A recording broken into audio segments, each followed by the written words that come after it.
I got a lot of homeboys that's dead and gone, you know. I got so many RIP tattoos on my body. Then I got a lot of homies that got life sentences, 50 years, 60 years. And, you know, I lost my mother to a drug addiction. Wow. She overdosed. My little 16-year-old brother, he got killed. Wow. I got another baby brother that went to prison. So, you know, the effects and the consequences of living that lifestyle, it's real. So when I caught this case, I was back there in lockup, man, and it just hit me like, man, if you can do all this sitting in a prison cell, just think what you can do if you in society. So I ended up doing it right at 14 years, day for day. I left when I was 17. I came back when I was 32. Me having the game and me blessing others with it, I'm going to expose you to it. I'm going to give you the information and the knowledge, but you still got to be the one who go put the work in. A lot of times you got people that they gifted and talented, but they scared to step out there. They comfortable with the little 9 to 5, or they comfortable with whatever position that they're in life right now. And you have to get out that comfort zone. Me getting out my comfort zone is what put me in a position to make millions of dollars. Pay attention and listen, we about to teach class. Inside the vault, my man Is Kdp. So get your man right. Thursday nights, 8 p.m. you see him, change your life. Millionaire mindset, the best on earth. Blueprint to wealth, the knowledge network. So get it while you can, and extend it right here. Just come inside the vault and see black millionaires. Oh yeah, oh yeah. Come inside the vault and see black millionaires. Oh yeah, oh yeah. You won't ask cash, you can catch it right here in the vault. All right, so welcome to another awesome episode of Inside the Vault with Ash Cash, the greatest money mindset show on the planet. When I tell you, this show will probably be one of the most inspirational shows you ever see in your life. If you are not inspired by this next guest, if you're not inspired by the message, if you don't get to the point where you say it has to work or it has to work, if you don't get to the point that you realize that the choices you make in your life can be the difference between failure and success, and at any moment that you decide to change your life around, you can, and you can have the world and everything that's in it, and you can take others with you. I got my man, Keidrain Brewster, in the building. What's up, brother? What's up, man? Man, I don't even know where to start. All right, so we're gonna start because we got history. But I wanna start, right, because you know, I knew you before your video went viral. You had a viral video in which you are showing how many people and the amount of years that they gave to the system, but now they're home and they're doing great things in the trucking business. So I want to talk about that. But before we go there, for those, if this is their first time seeing you, who is Keidrain Brewster? Keidrain Brewster just a youngster that come up out the hood. You know, I come from a dysfunctional household, grew up in the streets, banging, robbing, selling dope, you know, the typical things that, you know, individuals do coming up in the hood. I've been blessed to be able to turn my life around, and now I'm trying to provide the opportunity for those that's coming behind me. And so let's go back to, you know, the banging, the robbing, the things that that you were doing. What were the, like talk to us a little bit about that. What were some of the consequences of that? Well, the consequences of that, you know, I got a lot of homeboys that's dead and gone. You know, I got so many RIP tattoos on my body. Then I got a lot of homies that got life sentences, 50 years, 60 years. And, you know, I lost my mother to a drug addiction. She overdosed. My little 16-year-old brother, he got killed. I got another baby brother that went to prison. So, you know, the effects and the consequences of living that lifestyle, it's real. And how old were you when you lost your mom? About 22, 23, I was in prison. Okay.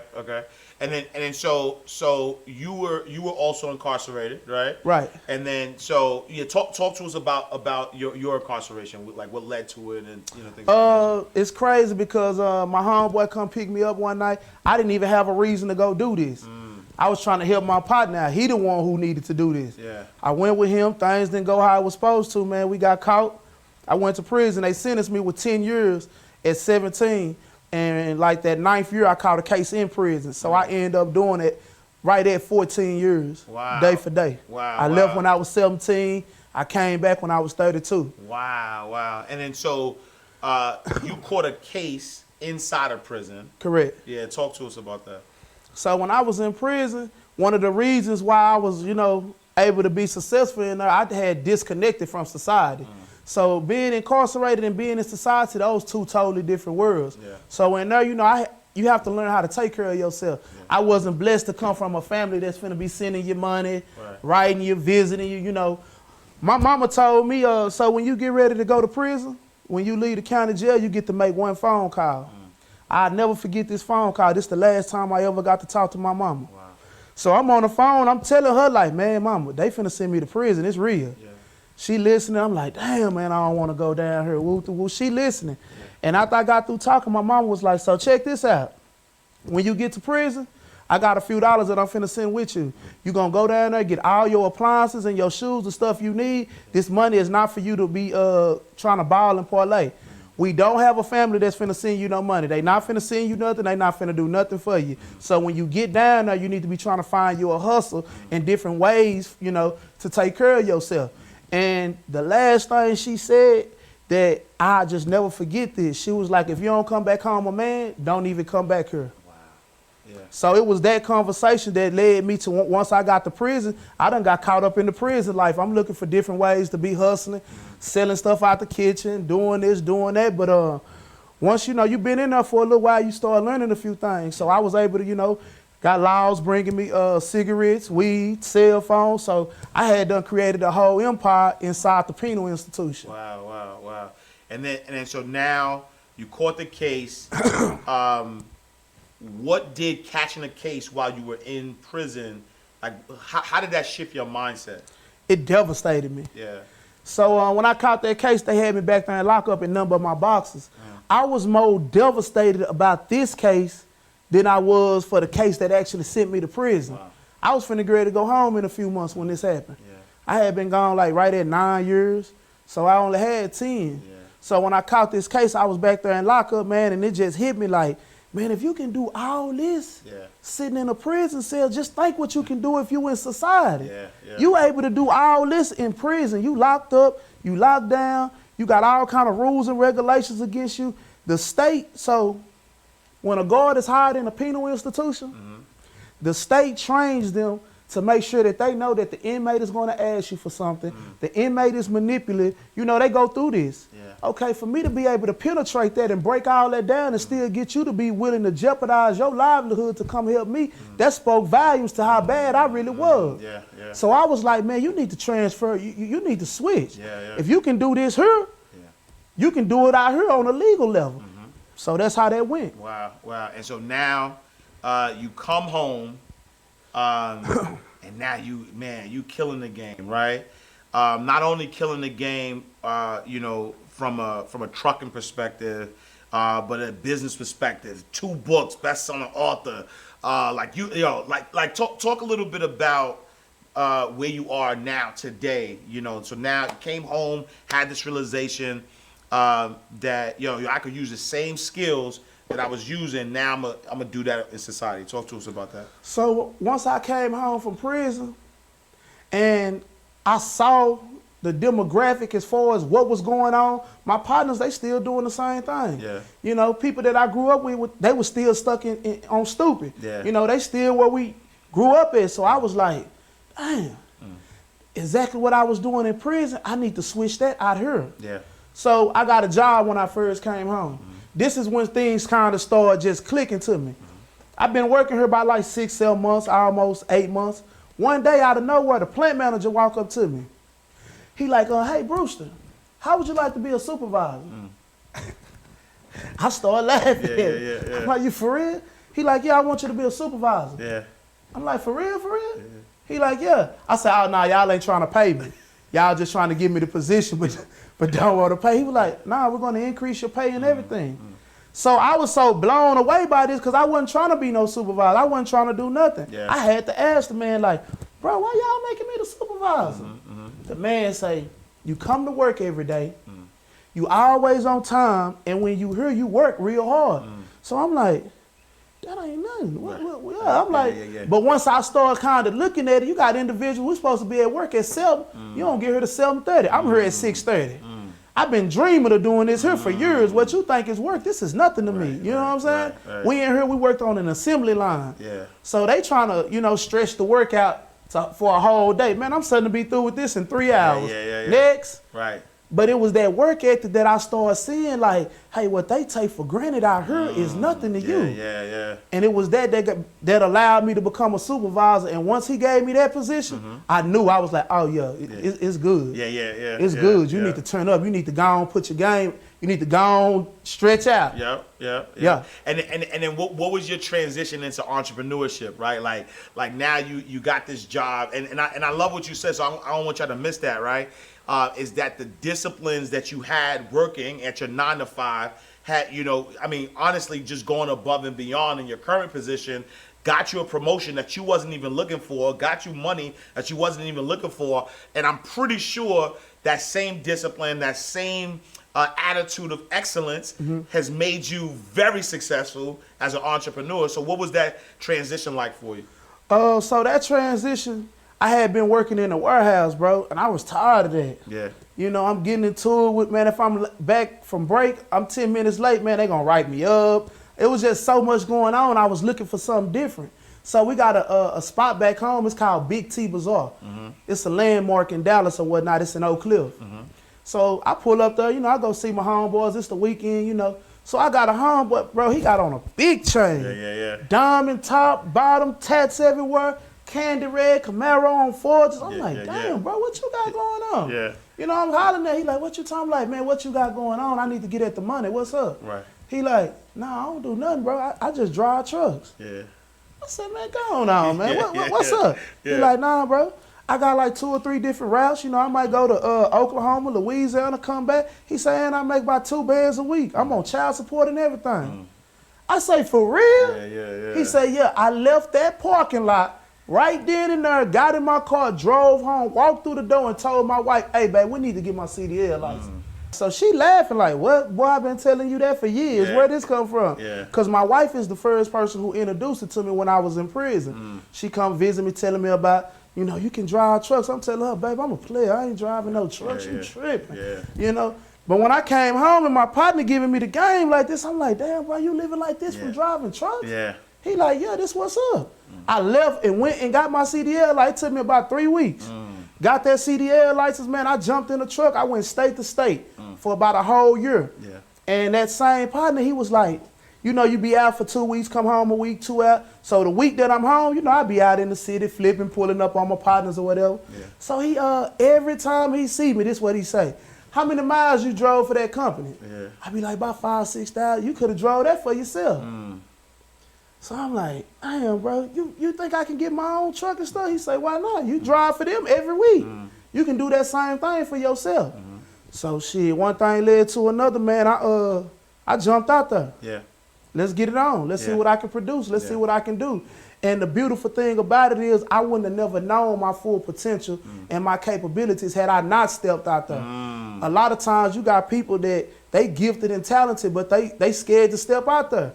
They comfortable with the little 9 to 5, or they comfortable with whatever position that they're in life right now. And you have to get out that comfort zone. Me getting out my comfort zone is what put me in a position to make millions of dollars. Yeah, and so now, multi-millionaire, right? Who, you know, was did some time, you know, jumped on like before you got to that level though. What was that level of confidence or faith, or like what was it that made you say, you know what, he's right?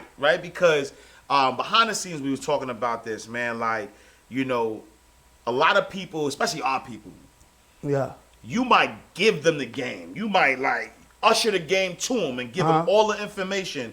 For, oh nah, it's a scam. Nah, I ain't gonna invest in this. Like, nah, I ain't paying for that, right? And so for you, what made you different? Like you from the same place? Like why what made you different? What made you say, you know what? Yo, what he's saying sound true, let me jump on it. it was really for me. It was about how he was living, bro. Yeah, yeah. When I saw my partner living like that, and he wasn't selling no dope. He is straight getting up, going to get in a truck, work a week, come back home, and he was living like this. I'm like, man, I gotta shoot my shot. Yeah. This look too good. So that's where the mindset came from of let me jump out there. Yeah. Now once I got out there and I actually went to driving the truck, actually owning my own trucking company never came across my mind. It was the way my partners was always, you drove 5,000 miles for them, you can do that for yourself. And I'm like, man. Yeah. But as time went to pass, and I'm like, what you got to lose? I mean, worst case scenario, you just have to go back and drive for somebody. Right, Man, I went and did that, man, and I stuck with it, and shit, today, man, we rocking and rolling. We dealing with over 10 trucks and trailers, day in, day out. While me and you sitting up here doing this right here, them trucks is on the road getting me some money. Yeah. I love it. And so now, you know, let's talk about that viral video, man. And you know, I appreciated it so much because, I mean, I'm never shy to talk about, you know, 94 crime bill and kind of like what that did to our community. I'm not saying that everybody that's in jail behind the wall is innocent and they didn't do certain things, but I also know that there was a time where they were throwing football numbers at people. You know what I'm saying? Like just for things that you know, there were things that happened in our community. We were targeted and we were behind the wall. And a lot of us could have made mistakes, or not mistakes, take that out. And a lot of us could have, you know, made excuses, right? But I see, you know, guys coming home doing years, like 20 years, 30 years, 40 years. And so you had a viral video where you got the camera and they knew it was coming though. They like, oh man, not this again, Brewster, right? And you like, yo, how many years you did? Yo, how many years you did? Yo, how many? And I mean, how many years was it? I think I count almost 100. That was over 150 years of prison time in that room. Wow. And all that is, so I'm a Muslim, so every year we go through Ramadan. So we had just got through fasting, and one of the things about once you complete your fast is the Eid. Yeah. So me and all those brothers that was in their room, they all practice Islam. So we was all in there, you know, and while I was sitting in there, I was just like, damn, this is crazy. You know what I'm saying? We actually out here being successful. We ain't doing nothing wrong. We productive people. So I was like, hey man, before we burn, I want to make a video with y'all, man, just showing the streets how they counted us out. You understand me? I'm finna show them that, hey, we gonna do all that time, come home and still turn up. So I was just having fun playing with my brothers that's in here, you know, cause we celebrating the Eid. And man, I posted it, and before I woke up, when I posted it, I left, I had went to sleep. When I woke up, everybody was calling me. I'm like, damn, what's going on? What's up? They was like, man, you don't went viral. I'm like, what is viral? Right. What's up?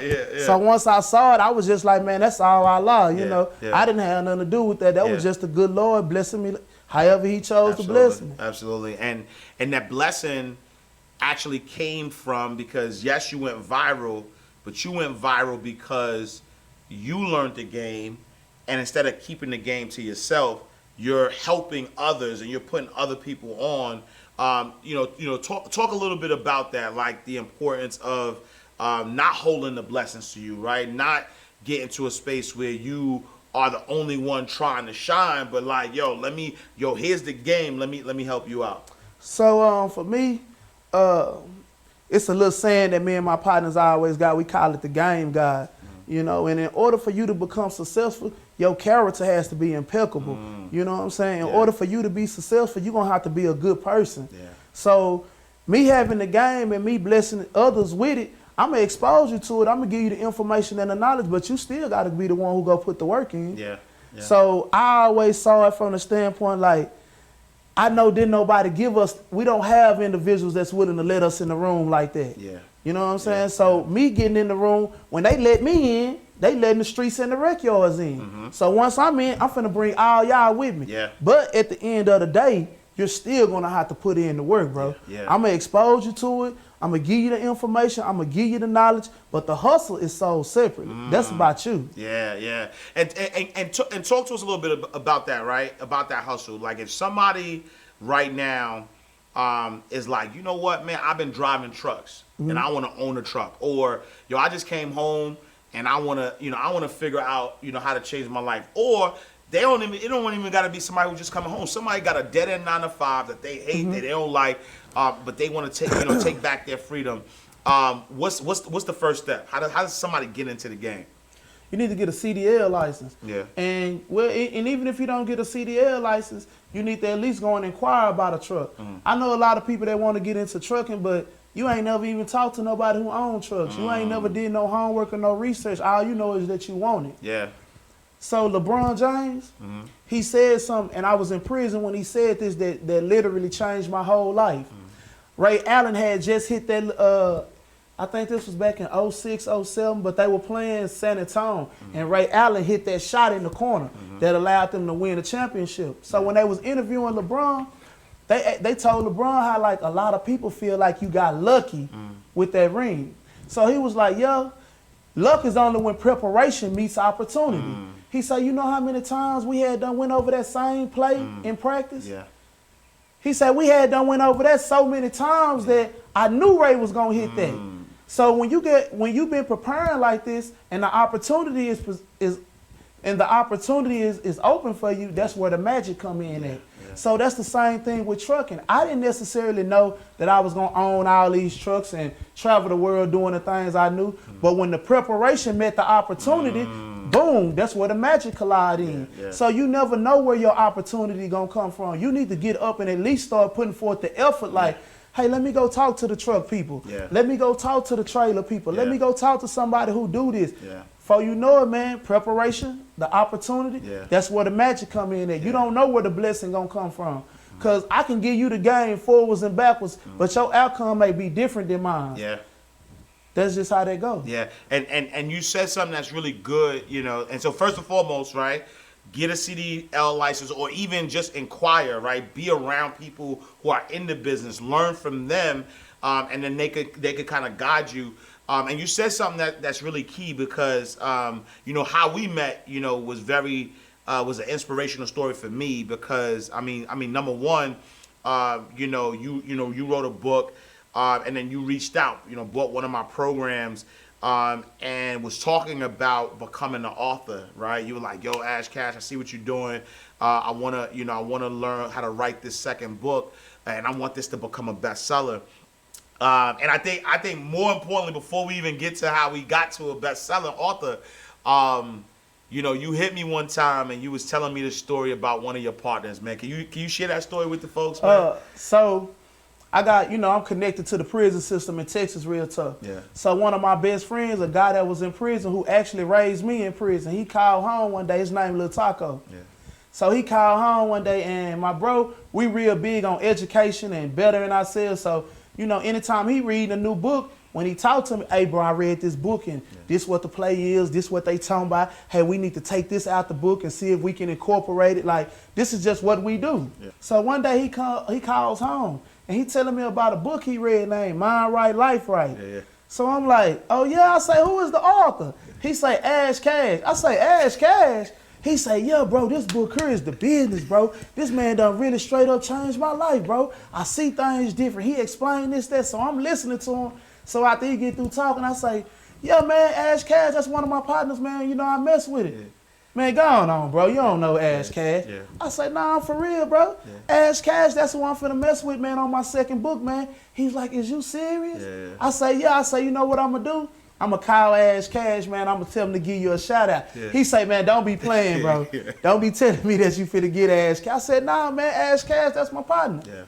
I hang up the phone with him. That's when I called you. Hey, Ash, I need you to do me this favor. So you did it or whatnot. And the next day he called home. I said, hey, I got something for you. I put the phone on speaker, man. He heard that. He was just like, man, that's so real, bro. He say, man, Ash Cash is official. I say, yeah, I told you, man. Bro, really about enlightening, helping the people. He ain't, he ain't like that. So, yeah. Yo, shout out to Taco. Salute, welcome home, right? So Taco home, right? So he home. Taco, man. And how many years he did? 22? He did 22 years. He been home about 4 weeks, 3 weeks, something like that. Salute to Taco. And so, and one of the reasons why I brought that up, because number one, I preach, you gotta have a book, right? And the reason for that is because you don't know the impact that your book is gonna have on people, right? So me, native New Yorker, Harlem, New York, writing this book just to get it out to the world. Here is somebody who has done over 2 decades in the prison system, who has read a book that has and me being obedient to writing that book has blessed his life. And so one of the reasons where, when I heard your story and you were like, yo, I got this second book, right, from the streets to the suites, I was like, yeah, this is necessary, and you mentioned something earlier listen, even if somebody gives you the game, you got its application of that game, right? And so I remember the day I called you, right? And like, the best clients I have are the clients who literally they don't ask no questions. You just say, yo, bro, make this happen and we're going to do it. And so I remember when I started seeing that video go viral, the timing was impeccable. All praises due to the Most High. Timing was impeccable because we had just released the book. And it was ready, and you was posting it a little bit, but then when I saw the viral thing, I said, "Nah, go right now, go."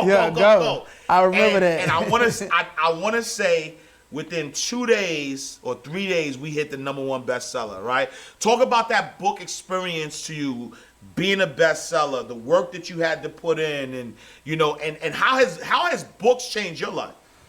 So, I want you to know I had already been checking you out. Yeah. So before I really commit to, messing with somebody, I need to make sure they official, they really about their business. Yeah. So when I was writing this book, I was like, damn, man, I really want it to be a bestseller. If it ain't a bestseller, then I feel like, it ain't hitting on nothing. Because what I'm trying to put down is bigger than me. I got partners that's really dead and gone, partners that got life sentences. So when they see stuff like this, it gives them so much hope and inspiration. Absolutely. So I was like, man, let me holler at him, see what he talking about. Yeah. So once you gave me the rundown, I'm like, oh yeah, I'm with that. Let's do it. Yeah. So luckily, as you stated, all praises to the Most High. When that video went viral like that, the book was already ready. Yeah. And you was like, hey. Preparation, right? Just like that, the preparation, the opportunity, boom, Absolutely. there go the magic. Yeah. I didn't necessarily know that I was finna be a best-selling author right then and there. Yeah. That was the preparation, the opportunity, boom, the magic happened. Yeah. So that was being a best-selling author has really changed my career. Yeah. I love books. Books is the reason why I'm in the position I'm in. When I was in prison, I read the autobiography of Malcolm X by Alex Haley. Yeah. So that right there, hands down, that one book just changed my whole life. Yeah. So I know the importance of these books. Those books are very popular in the prison system. Yeah. And the reason it's so popular is because I was one of them people that was really with it. Yeah. I was really living like this. Yeah. So if they able to see me, somebody who they know, like, bro, really official, he done made a whole 360. Yeah. It gives so much inspiration and hope to him. Yeah. So them books, man, I love the book game. Yeah. I make money. I get a check every month from Kdp. Yeah. It's passive income, and I learned that from you. Absolutely. Yeah. And when you talk about $500, $200, how much you making? Oh no! They'll send you about $3,000-$4,000. And that's the thing I don't think people understand. Like this book that you wrote, doing what you already do, but now it increases your authority, right? We talk about the root word in authority is author. Right? So in order to be the authority in something, you have to be the author. And so, now I know that somebody watching right now that could use that extra, $3,000-$4,000. That could actually pay a car note, a bill, and all that. But what is KDP, right? Like what is So KDP, let's get the game a little, not all the game. Let's get a little bit. Yeah. So that's when you self-publish, you upload to Amazon. Yeah. That's like the what we call it the back end. Yeah. In the streets we call it the back end. Yeah. KDP, them the people that you're gonna actually upload your product to, and that's who gonna actually pay you. Yeah. So every month, I think on the 3rd or the 4th, I get a check from them. Yeah. The lowest one I think I got was like $1,500. But I done had checks as $3,000-$4,000, I wrote that book some years ago. I still get paid from that book right now. Yeah, and that's what I love because literally this is not like you don't have to have a book deal. This is like you own all the rights to your book, right? And so KDP is Kindle Direct Publishing, which is part of Amazon. And when you upload your book on KDP, you literally could set up your own publishing company. So you have your own publishing company. You got the 2 books on there. I mean, you're writing a 3rd one, and you're gonna have a bunch of them. And so, one of the things that I want people to realize is because you say you wrote this a long time ago, right? And you still getting paid off of the first one, right? Right. What's the title of the first one? From the rec yard to the streets, right? So from the rec yards, right? And so catch the flow from the rec yards to the streets, and then number 2 is from the streets to the suites. Right. You know what I'm saying? And so now we giving you the transition, right? I got the title for the next one. We're gonna talk that offline, right? So we got the next one, right? The next transition. You know what I'm saying? My brain worked. I got it. But so the next one is gonna talk about the next transition. But like you said, you do the thing one time, and then once you do the thing one time, you get paid for it over and over and over again. And you said, talk about the trucking tour, because I see you.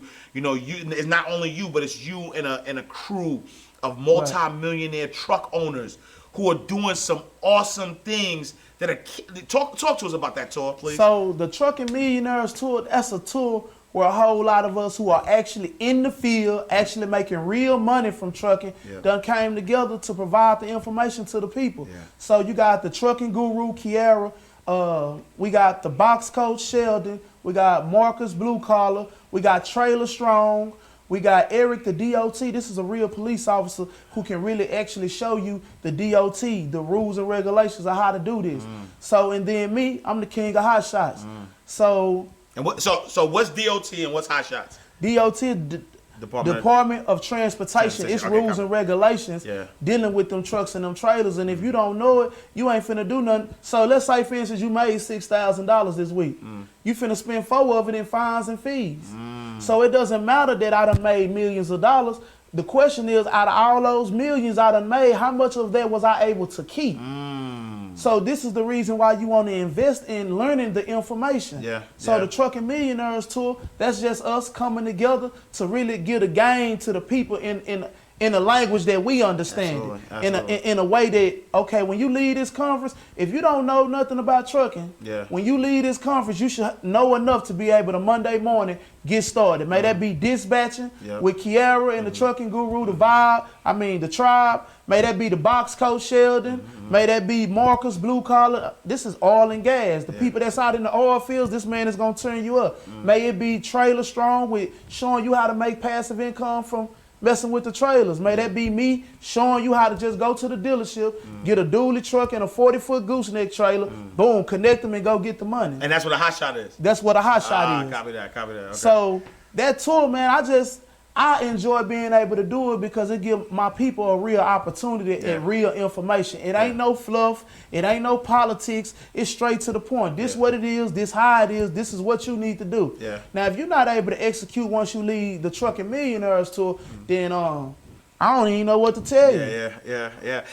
Hey, how you guys doing? Hold on, don't press that button, because that's what I do every time I'm looking at an ad that I don't want to see. This ad just happened to be life-changing. I just happen to own one of the biggest home healthcare companies in the state of Georgia. I can help you create your own. Just to give you a little bit of insight, I send out registered nurses, LPNs, and CNAs to take care of people inside of the homes that cannot take care of themselves.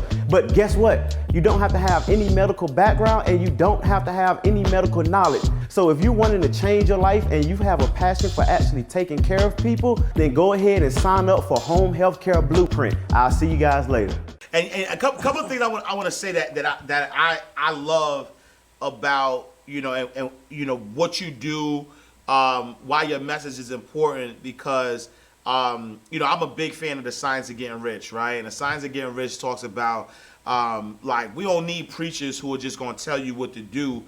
We need preachers who are living a lifestyle, and people want to emulate that lifestyle. So I remember when I was coming up, there were a lot of people from the hood who were telling us, nah, don't do this, or put the guns down, or this, or whatever.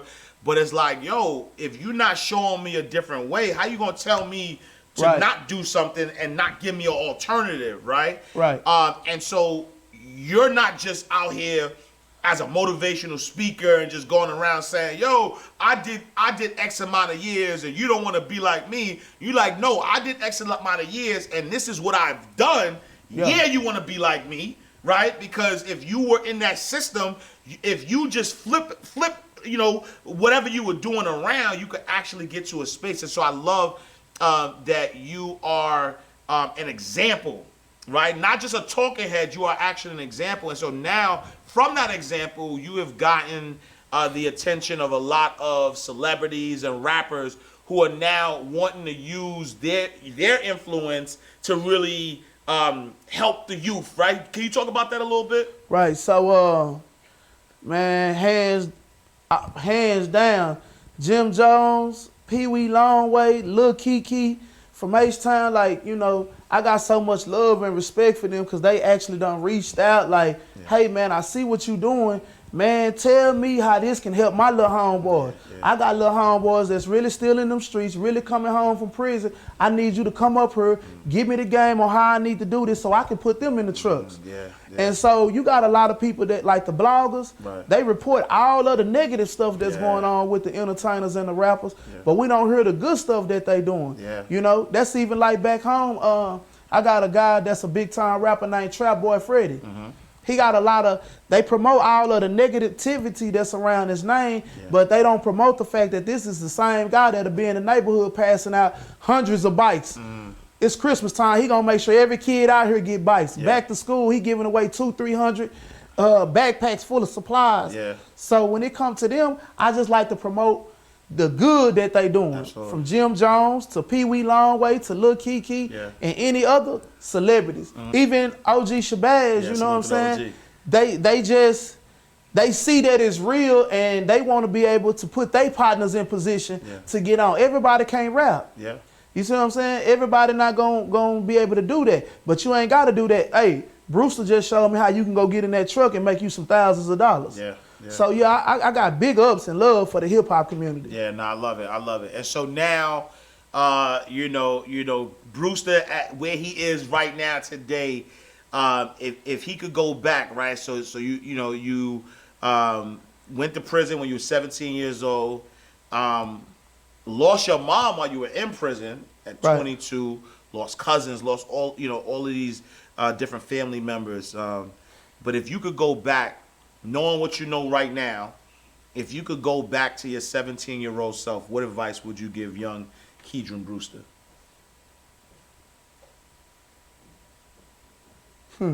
That's an interesting question. If I could go back to when I was a kid, the first thing I'd tell myself, you need to believe you more than this. So when I was a kid growing up, I thought this what it was, you know. I thought, you know, hey, I'm from Woodtown, and if you tripping, I'm going to pop you. If I want something, I'm going to take it. I don't know how to work and do all that. I want that, I'm going to take it. So when you coming up and that's the only thing you exposed to, you really begin to feel like this is the way of life. And that's not the way of life. So I would have been telling my 17-year-old self like, hey man, you need to go do something different. Go join the army. Go do something to get away from that environment right there. Environment is big. So if it was something that I could tell myself at 17 or even any of my little homeboy, hey man, get out the hood. You know what I'm saying? Get in that truck, go to New York, go to North Carolina, go to Florida, go to Oklahoma, because before I had went to prison, I had never left Oak Cliff before. I had never left Oak Cliff until it was time to get on a van, a bus that was taking me to prison. So when I came home, getting in that truck and going to New York, man, that blew my mind the first time I seen the Statue of Liberty. I was like, oh my God, it's real. So after, you know, just being out there, seeing all these different things, when you come back home, your mindset and your attitude gonna be different because you're gonna realize your neighborhood, that's nothing compared to the grand scheme of what's going on in the world. So I tell my younger self, man, leave that environment. Go do something different. No, I love that. I love that. And talk to me about advice that you would give to somebody who's transitioning from being a worker to a boss, right? Because it isn't an easy feat to, you know, when you were just driving trucks, you ain't have to worry about payroll. You ain't have to worry about operations. You ain't have to worry about none of that. All you do, I drive the truck, I get paid, that's it, right? But now, you know, as the owner and operator of a multi-million-dollar business, first of all, there's a different mindset that you had when you was a truck driver to a truck owner. Talk about that transition, like first, like what type of mindset that you have to have in order to become a true boss in every sense of the word. But then, what advice would you give to somebody who's trying to make that transition from worker to boss? Right. So, this the first thing you need to go look in the mirror. So, anytime it's a problem, the first person to blame is the person in the mirror. Wow. You are fully responsible for everything that's going on. Yeah. If you're not able to stand up under that type of pressure, then becoming a owner, that's not going to be for you. So that's one thing. The second thing is educating yourself in the field. Whatever field that you're in, you need to educate yourself on that. So I write books. I'm an author and all that, but I'm not advanced in that area. So I'm going to reach out to Ash Cash, somebody who is advanced in that area. I'm going to pay you. How much is your class, your course? And you see I got a best-selling book, right? Yeah. That's the same thing with other individuals that's looking to get in the game. Hey, man, you need to be going to that conference. You need to be up there talking to these people. You need to invest in educating yourself in whatever realm that you are participating in. And you can't be a boss till you done been a soldier. Everybody want to be bosses, but you ain't never been no soldier. Big bar, yep. You don't know nothing about this. You don't know the real deal, day in, day out operations of how this going on. You don't know that I got 2 trucks broke down over here on 20. I got a driver who done called in. I got another driver who done hit these people. They want me to pay for that. If you're not able to multitask, handle all these different things at one time, then this is not for you. And being a boss or being an owner versus being a soldier, everybody not meant to be bosses. So it's good for you to understand where you at as a person. Like, I know I'm not ready to be the executive of Def Jam. Right. Nah, that's not my field. So even if they gave me the opportunity, I'd be like, nah. Versus like with this trucking, hey man, we can do that. I know that forwards and backwards. But that's because I've invested in myself. I go to trucking conferences. I go to do so much. So when I'm talking to other people, one of my biggest questions is, how have you educated yourself in this field? They have trucking conferences all throughout America. Man, that be in Atlanta, Dallas, New York, wherever you at. I know several people that's in the industry, but you will tell me that you got, man, I got 100 bands, I don't need nothing. You having $100,000 don't do nothing but tell me you finna lose all that because you don't know nothing. No, I love that. And so, as somebody who's reached, a level of success, what is that feeling like, right? Like when you sit back and you like really are able to take it in and say, yo, like this is my life. Knowing where you came from, knowing the outcome could have been different, right? What does it feel like to be a true success and such an inspiration to so many people? Man, to be honest with you, I haven't even just grasped it all yet. I haven't even wrapped my mind around what I've been able to do and who I am. I'm still having fun and enjoying the process. But I will say that it feels good to be in a position to build my family. From my wife to my daughter, it's like I'm going to actually leave a legacy. So when Kobe Bryant died, not just in Los Angeles did they feel that, they felt that around the world. When Kobe Bryant died, the whole world felt that. Even if you didn't like Kobe as a player, you had to feel that. So even though Kobe's dead, Kobe not dead. That's the type of legacy I want to leave. Once I'm gone, that Brewster, that's going to be forever in stone and respected. So now it's just like, that's what I strive for. That's what I'm working for. So when I'm in different rooms with people, I'm around other people, they telling me how successful I am, yada, yada. I be like, yeah, it's cool, but I still got a long way to go. I'm trying to get to the White House. I want to take the streets and the rec yards to the White House. Like what I'm doing now, like this is big. To be able to bring the streets and the rec yards to such a platform. So I haven't even been able to just really sit down and wrap my mind around everything I've accomplished. I'm still I'm still in the process of going. Absolutely. So that's something you'd have to ask me in about 5-10 years. Absolutely. And so what would you say is the most extravagant thing you've done with money so far?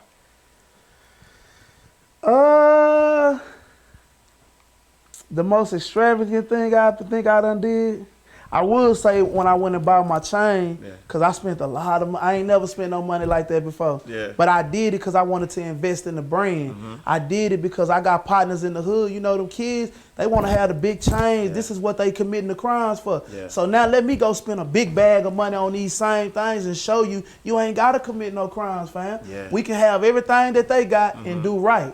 So that I want to say, but taking my family out there to cause buying that truck. Man, I done did a few things with the money. So since I started getting money, I just kind of be doing a little bit of everything. I do things I never even thought I'd be doing. I love it. And so what would you say is the most impactful thing you've done with money so far? The most impactful thing, so I had the opportunity to go back to the prison I spent 10 years in. They wanted me to come back to be a keynote speaker for the GED graduation. Love it, So I paid for everybody in there to get pictures, everybody to eat. I made sure everybody got books, and I made sure everybody's family was straight. So people coming home from prison, you know, if they come home, man, I'm taking them shopping. We going to hit the mall. And they be like, nah, bro, you know, I'm going to just get one pair of shoes. No, you getting about 3-4 pair of shoes. We finna go get clothes. They be like, man, bro, what you got? I be like, yeah, it's good. I got it. The money is good. You hear me? So the money ain't the issue. So I get a kick out of being able to turn my partners up or people that's coming home from prison and stuff like that. Because when they get here, they not expecting for somebody to actually come pick them up and go spend those $3,000-$4,000 on. They like, bro, man, no. Let me show you how good it is so you know that you ain't got to go do nothing crazy. So when it comes to the money, man, you know, I believe in breaking bread. I believe that's a big belief of mine. You gotta spread the love in order to get the love. Like, you can't get the bag and then start acting stingy with the money. So the play is not being stingy with the bag once you got it. You know what I'm saying? You need to spread that love. Now, what I won't do is that, like, I got partners that call and ask me for money, but you ain't got no job. I ain't doing nothing for you. Nah, I don't get up and work 14, 15 hours a day to take care of no grown man. But what I will do is assist you. I see that you putting forth the effort. I know how hard it is to really get on your feet. So I get a kick out of being able to come and turn you up and blow a bag of money on you or give you some money. Like, that's my joy. That's my rush. You know what I'm saying? No, I love that. All right. We gonna do, listen, y'all, I told y'all it's gonna be inspirational. If y'all not learning from this episode, then I don't know what you watching. You sleep. We gonna do our speed round, and so what we do is we take banking terms and we flip them to make them coincide with us inside the vault. And so the first term we're gonna use is deposit slip, right? A deposit slip is the form that you fill out. You take it to a bank. You put money inside the bank. But here inside the vault, a deposit slip is a mistake, a money mistake, right? A slip up. Tell me, what is the biggest deposit slip, the biggest money mistake that you've made in your journey so far? The biggest money mistake I've made. Well, I lost thousands and thousands of dollars. Like, you think about all the money that you've made, right? Tell us the biggest money mistake. So the biggest money mistake I done made is not having a savings account. So when I say savings account, I have a savings account, but I'm talking about making sure every week you making all this money. It ain't nothing for you to send $500 over here to this account. So one time I went to go see my CPA. This is the first time I ever found out I made millions of dollars. We was sitting in the room, we going over all the paperwork and stuff. So they telling me I'm a millionaire. I'm like, what? They like, yeah. I'm like, man, let me check my bank account. I ain't seen that. I'm like, ma'am, that don't say. She say, yeah, Mr. Brewster, you've made millions of dollars. I'm like, but damn, how? You know what I'm saying? So once they went to explaining it, showing me the numbers and everything, I'm like, damn, you done made all this money and you never took none of it and put nothing up. You never took, you know what I'm saying? So that's one of the biggest things I think I learned when I first found out I was making millions. I'm like, bro, you need to be separating some of this money. Yeah. You know what I'm saying? My one of my mentors, he called it, his name Maurice Green. He called it taking crumbs from the master's table. So those crumbs, you need to be putting that up. So if you putting $500 up every Friday, that's 52 weeks in a year. You do the math. So I think that was one of the biggest things that I learned about that money. Yeah. You know what I'm saying? You making so much money and you got expenses here, expenses there. So it's not about how much money you make. It's about how much of that money can you keep. You keep, absolutely. So it's that right there. No, I love it. I love it. All right, second one is charge off, right? Charge off is you borrow money from a bank. You don't pay it back, and they like, you know what? They try to get the money back from you, and they charge it off. But for us here inside the vault, a charge off is the type of people or mindsets that you had to charge off during your journey. So what kind of mindset or people did you have to charge off? So I done lost a lot of my partners. Yeah.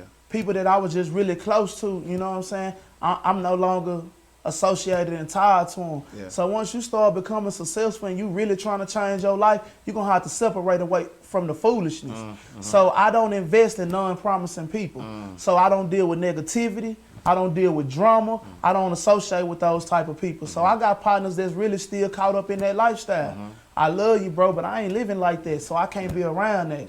So I think it's crazy you said that. I was just telling my wife, it's crazy how I'm so successful and the people that I hold near and dear to my heart, they not here to enjoy it with me. Wow, yeah. And the reason they not here to enjoy it with me is because they still caught up on living like this. And I'm like, man, I can't do that no more, bro. Yeah. I'm done with that.